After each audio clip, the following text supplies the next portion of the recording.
Welcome to the Awesomers.com podcast. If you love to learn, and if you're motivated to expand your mind, and heck, if you desire to break through those traditional paradigms and find your own version of success, you are in the right place. Awesomers around the world are on a journey to improve their lives and the lives of those around them. We believe in paying it forward, and we fundamentally try to live up to the great Zig Ziglar quote, where he said, "You can have everything in your life you want if you help enough other people get what they want."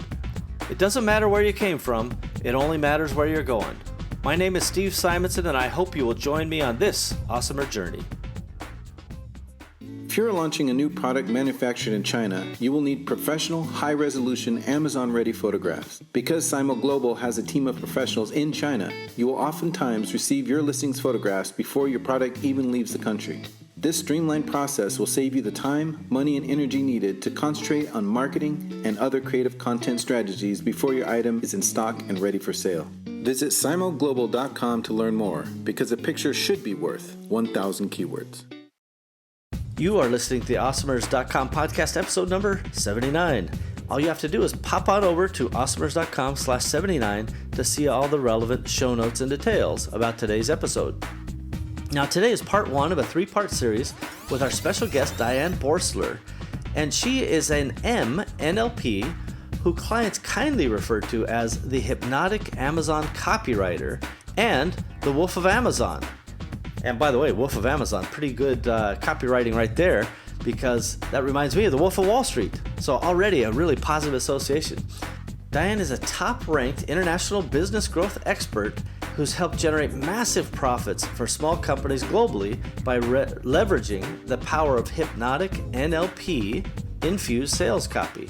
And later I ask, what does NLP mean? And she points out it means neuro-linguistic processing or something like that. I don't want to say it wrong, but she clues me in and gets me educated. So not only does she work on that in NLP infused sales copy, she helps on the business mindset shifting strategies.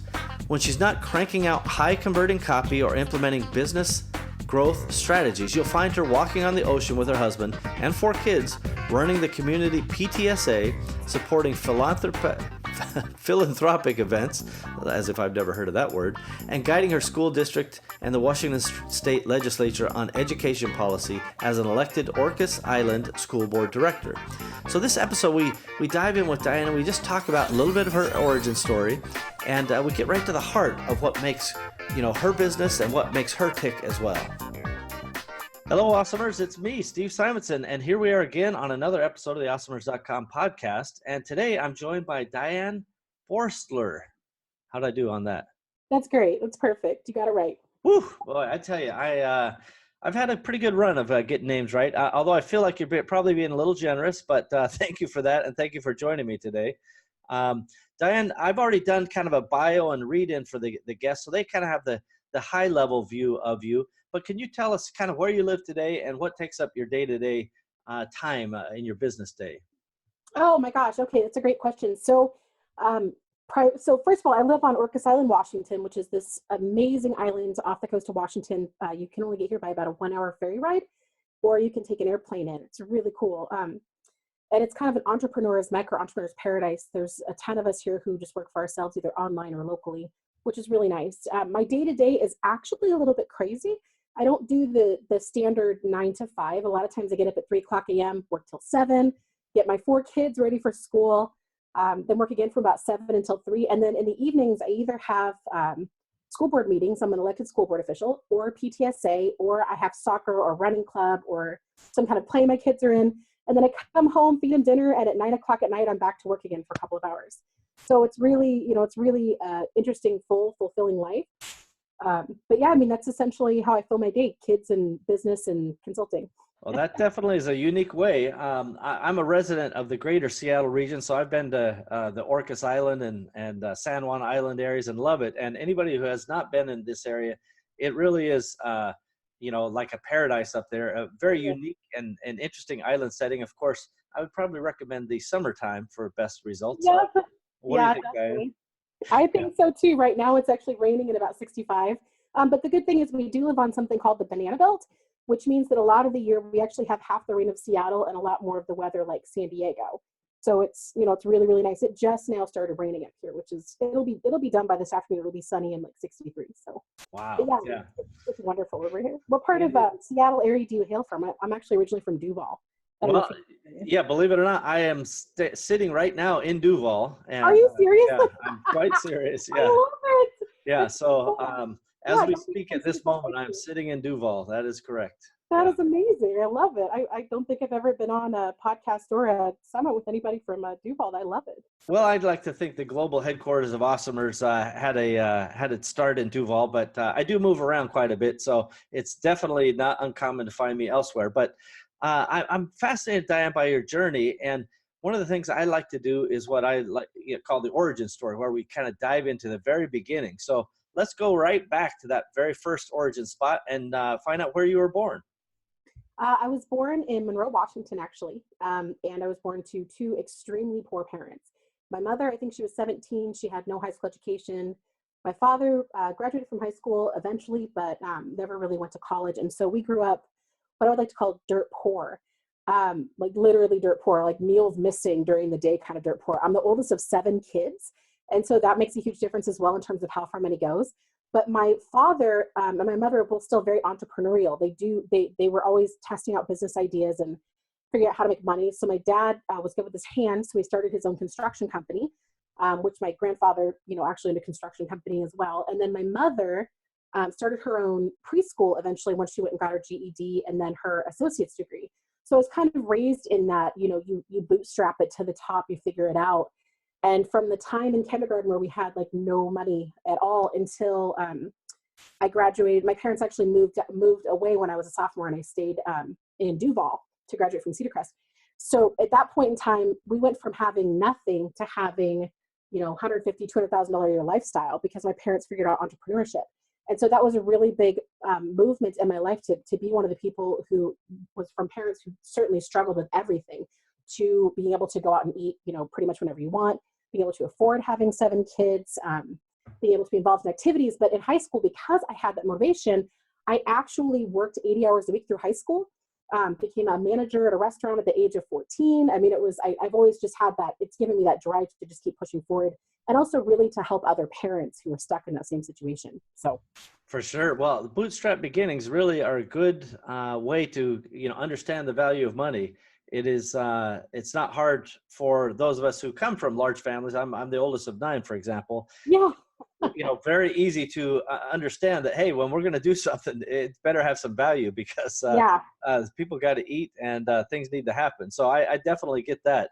Now, we would need a whole separate episode to kind of outline your siblings' activities, but in general, do they find themselves with an entrepreneurial interest as well, like your parents ended up having, and clearly you have? Not one of them. Interesting. Fascinating.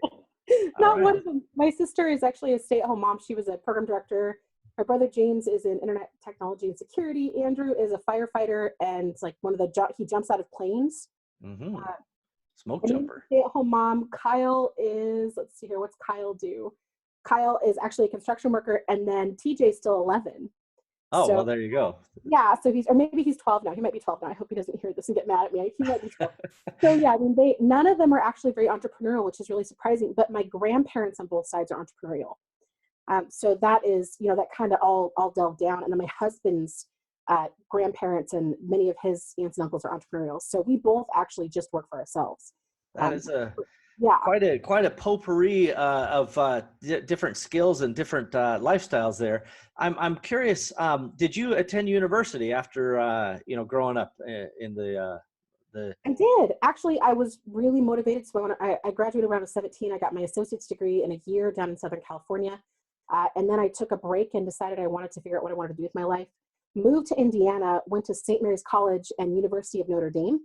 And then graduated from St. Mary's afterward. I worked a little bit at Notre Dame for the National Science Foundation, and then moved back to Washington and immediately went to sales recruiting, like executive recruiting. So yeah, I mean, I did go to college. I majored in statistics, and I didn't touch, which is so funny, I didn't even take a business course in college, not even one. Wow. So it was statistics, sociology, and therapeutic jurisprudence, which is actually the way that law affects society. So Therapeutic jurisprudence. Now that would take me a semester to figure out how to pronounce that. Yeah. So it's intriguing, some of the routes that people's stories take. And this is one of the reasons why we like to dive into that origin, because, not everybody has the university, not everybody has the entrepreneurial parents or any number of other kind of, I don't know, interesting things that you may have in your story. Yeah. But everybody kind of ends up in a similar place when they say, hey, I want to do my own thing. I want to stake my own claim and make some freedom happen. So we're going to take a quick break. When we come back, I want to talk about that first job a little bit and maybe some defining moments along the way. And we're going to do that right after this break. We'll be right back. Hey, it's me, Steve Simonson. I wanted to whisper in your ear another one of my awesomer heroes. I found this review on the iTunes system and it made my day, from Pearson HTS. Here's what it says. A must listen for every awesomer entrepreneur. Over the years, I've consumed plenty of worthwhile content through podcasts, as well as some absolute trash. From sales stuff, self-empowerment, to history and entertainment, to general business leadership, and most importantly, entrepreneurship. In just a few short episodes, Steve and his team at awesomers.com have put together the most relevant podcast for those of us that see the world through a different lens, think differently, and have a love for creating and making something, basically all of the elements and more that encompass the truest spirit of entrepreneurship. The at-your-service attitude of gratitude ingrained in each episode is contagious. Steve has an instinctive pacing in his free-form style and easygoing delivery that is backed by his naturally inquisitive mind, love of systems, and years of practical experience that provides a winning formula to deliver rock-solid content that almost anyone can easily digest. It goes without saying that I highly recommend this podcast for everyone, not just awesomers, as there are lessons and stories here that I think anyone can relate to. Thank you. And I just say to Pearson HTS, thank you.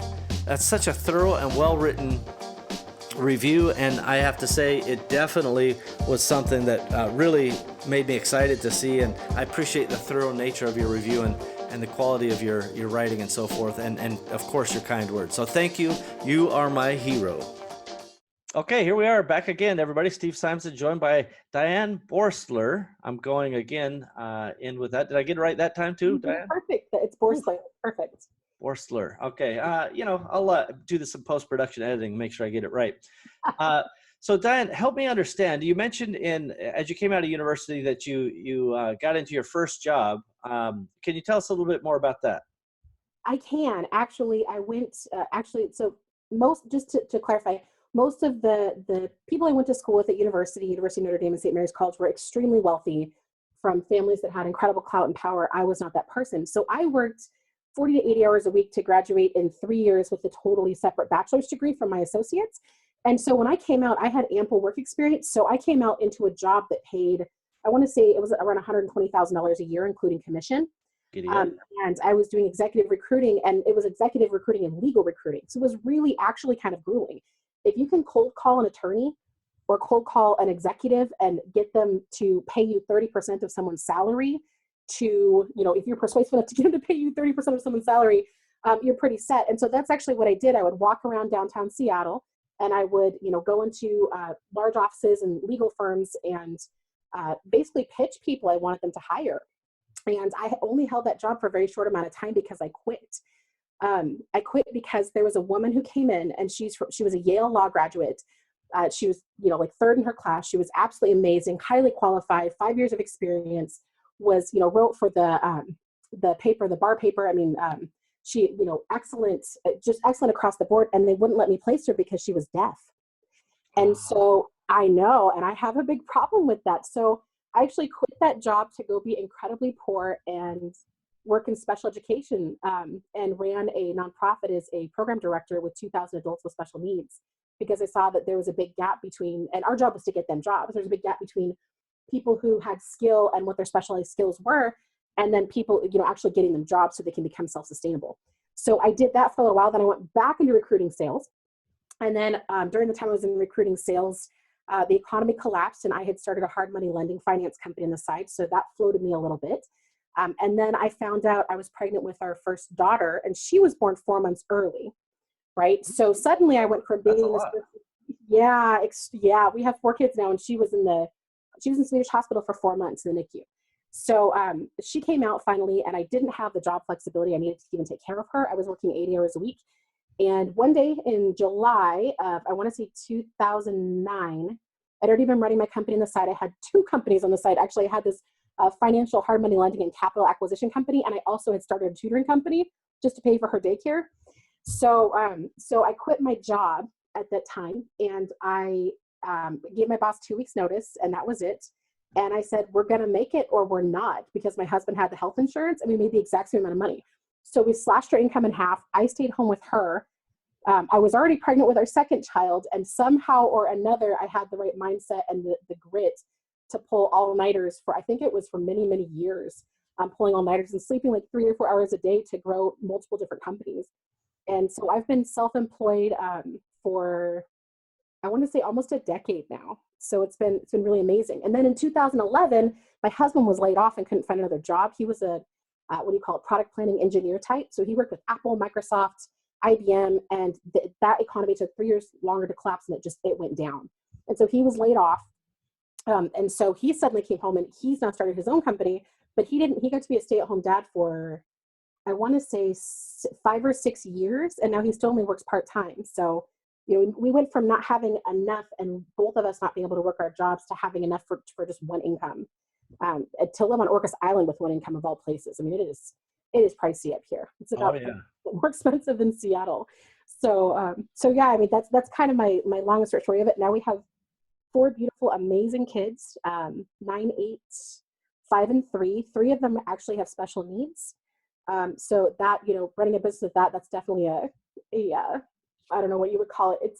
It's a challenge on a day-to-day basis, because it's kind of unpredictable, but we still manage to thrive. So yeah, that's kind of my long short story. I didn't work much before starting my own company. I didn't really have a choice. I was kind of thrown into having to make money from home because my daughter couldn't go to daycare. Her daycare shut down and she had seizures. So that's kind of the wraparound of that, Yeah, it's interesting how.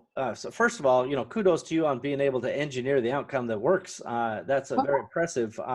Secondly, it's interesting that this concept that we have. That here you were hustling like crazy during school, working and schooling, and doing all of this, and then that I don't know temperament, or that just manner of working, you were able to just kind of parlay that into your regular, day-to-day business, working literally day and night and sleeping just in the little tiny bits that you could, but now you've built something. So I think a lot of people out there, entrepreneurs and men and women alike, can identify with this idea. There's never enough time, but you figured out how to manufacture your own time by all hours. Massive, I call it brain hacking. Efficiency. I'm an efficiency nut. So I've studied every single mental mindset thing out there. I'm a master certified NLP practitioner and trainer.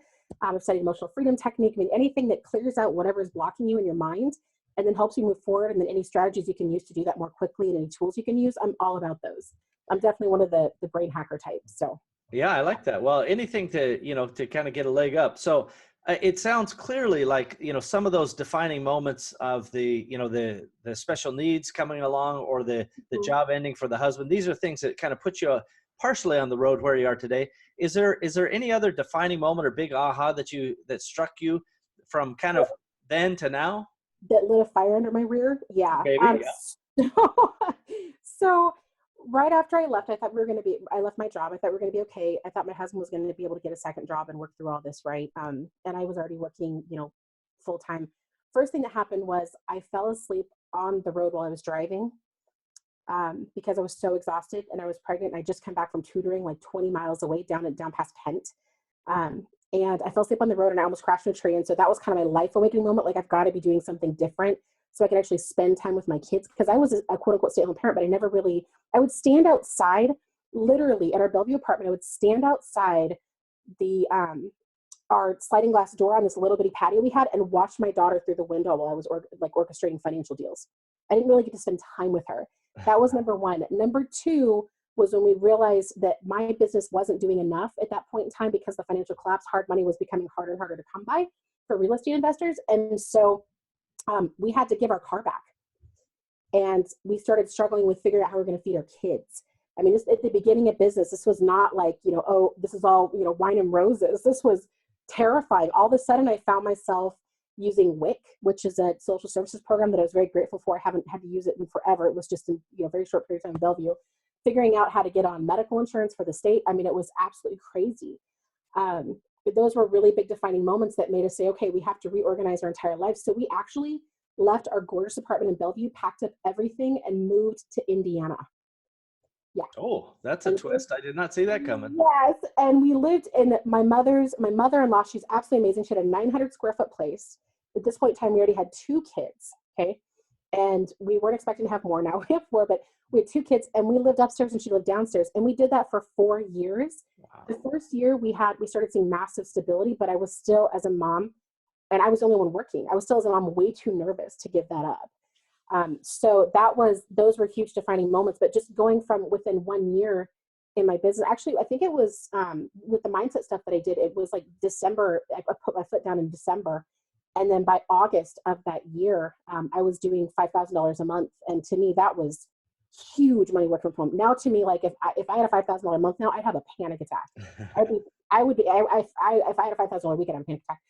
I mean, I can't even imagine going back to that. But for me, that was like, all of a sudden we could afford to go to McDonald's, and back then that was the thing. We lived in the city. We would take kids to McDonald's and get them a Happy Meal. We couldn't afford that, That's part of why I put together this huge free training program, because I understand these parents who are saying, okay, do I buy more product and hope that this works, or do I hire a copywriter and hope this works in 3 months or a month, and, hope that I get back enough to pay my taxes or my insurance payment that's coming through, or keep food on the table? Or do I, not sleep for 3 years and learn how to do this myself? I had to choose the not sleep for 3 years portion. And I don't regret it one bit.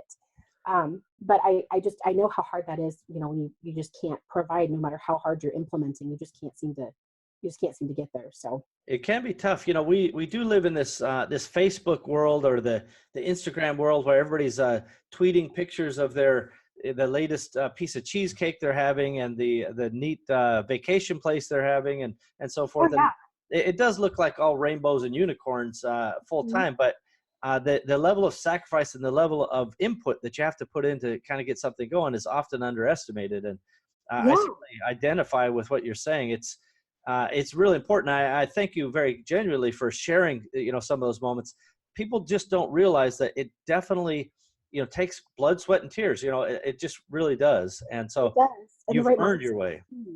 Yeah, we definitely earned our way here. I have people who walk up to me constantly in Orcus and say, oh my gosh, I love what you do. I want to learn how to do what you do. And I created this free training program, and ask me what percentage of people actually go through, between writing me via email or Facebook or approach me in the street here. Ask me what percentage of people actually go through that whole training program and implement it and start a business. Boy, I will ask you that. It's less than 1%, and they're all online sellers. Wow, that is shocking. Every single one. And everybody says, it's amazing, I love it. I implemented it, but then they don't keep going, right? They're like, okay, I went through it and it's great. They don't implement. They don't have the right mindset, or they self-sabotage. I'm huge on self-sabotage, right?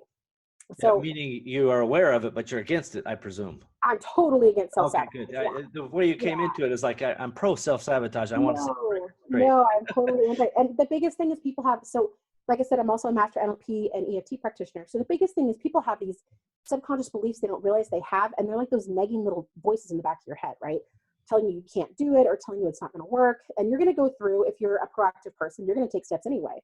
But until you get rid of those limiting beliefs, until you clear those out and replace those, you're going to have to put forward effort and willpower instead of just flowing into success. And that was really the most defining moment for me, is when I started realizing that, as opposed to, I can work 80 times harder than anybody else, but so can a janitor. If that janitor has the right mindset, I think it's Bob Proctor who's a janitor.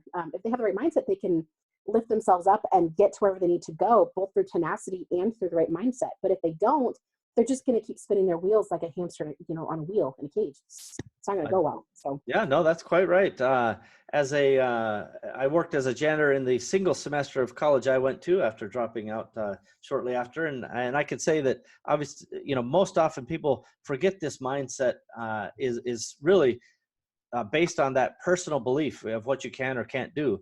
I wasn't smart enough to know what I couldn't do, so I just assumed I could do it. And, that was me, yeah.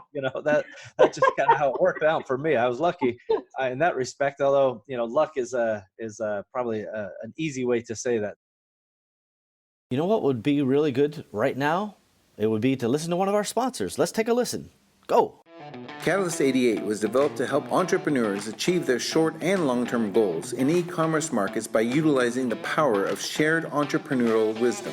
Entrepreneurship is nothing if not lessons to be learned. Learn from others. Learn from us. I guarantee that we will learn from you. Visit catalyst88.com because your success is our success. Giddy up. Well, as you can see, Diane's full of energy and brilliant ideas, and certainly understand, that her background and some of the challenges she's faced has led her to this great point where she's at today. It's fascinating to see that literally from the same small town that she is, at least I graduated high school in the same region she's from. I didn't know that before we went in. So really fun origin story. Again, this was just part 1 of the 3-part series. So don't forget to log in the next couple days and you'll get the next couple episodes with Diane Boerstler. And we're going to learn more about how she views copywriting and how she has helped so many small businesses increase their conversions by getting better copy in their listings and their web pages, whatever the case may be. So as a reminder, episode number 79, that's what this is, episode number 79 of the Awesomers.com podcast series. All you have to do is go on over to awesomers.com/79 to see all the relevant show notes and details. Well, we've done it again, everybody. We have another episode of the Awesomers podcast ready for the world. Thank you for joining us, and we hope that you've enjoyed our program today. Now's a good time to take a moment to subscribe, like, and share this podcast. Heck, you could even leave a review if you wanted. Awesomers around you will appreciate your help. It's only with your participation and sharing that we'll be able to achieve our goals. Our success is literally in your hands. Thank you again for joining us. We are at your service. Find out more about me, Steve Simonson, our guest, team, and all the other Awesomers involved at awesomers.com. Thank you again.